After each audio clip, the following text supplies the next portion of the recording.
Good morning. I'm Sara Hossain, and I chair the UN fact-finding mission on the Islamic Republic of Iran. In a few days, we'll mark the third anniversary of the unlawful death in custody of Jina Mahsa Amini and the protests that broke out in Iran in September 2022.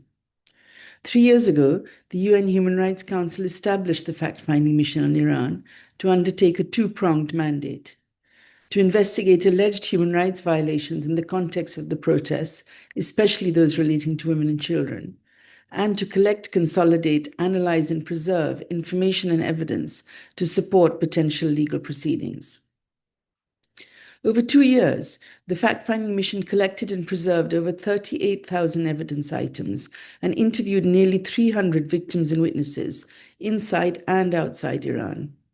Our key findings demonstrated that state authorities committed gross human rights violations, including unlawful killings and injuries through excessive use of force against protesters, as well as cases of arbitrary detention, enforced disappearance, torture, sexual and gender-based violence, and serious fair trial violations.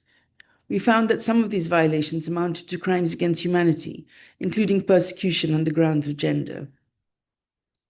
Ethnic and religious minorities, including Kurds and Baluchis, were particularly targeted, as were LGBTQ+ persons, and there were egregious violations against children. The fact-finding mission identified structural discrimination against women and girls as both a root cause and an enabler for the commission of gross human rights violations and crimes under international law in the context of the September 2022 protests. We deepened our investigations to the roles, structures, and responsibilities of state entities. We also consulted victims and survivors and proposed setting up a victims fund. We proposed direct support from the international community to victims, including with humanitarian visas and medical and psychosocial support and assistance. We found that accountability for gross human rights violations and crimes under international law remains out of reach, not only for Jina Mahsa's family, but for many victims and survivors, especially for women and children. In this context, in April 2025, the Council extended and broadened our mandate. The fact-finding mission is now investigating recent and ongoing serious human rights violations in Iran, and it's also continuing to ensure that evidence is collected and preserved for future accountability purposes. Looking forward, we've identified several priority areas for our investigations this year, and we've set these out in our call for submissions, which I hope you've all seen. This focuses on three main pillars. First, identifying the structural causes and historical patterns of human rights violations in Iran, as seen in the repressive measures used to quell past protests. Second, human rights violations arising from the airstrikes on Iran earlier this year. And third, the repression that followed these airstrikes.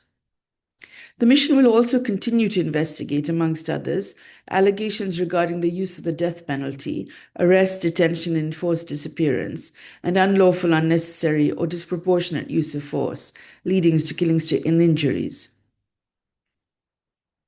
In closing, on behalf of the mission, I'd like to take this opportunity to thank and commend the many civil society organizations who continue to monitor and document allegations of human rights violations against people in Iran, often at risk to yourselves. Without your cooperation, the mission could not fulfill its mandate. I applaud your commitment and courage, and your efforts to stand up for the human rights of all, and to assert the universality of rights. Thank you for continuing to do so, and for including the fact-finding mission today in your discussions.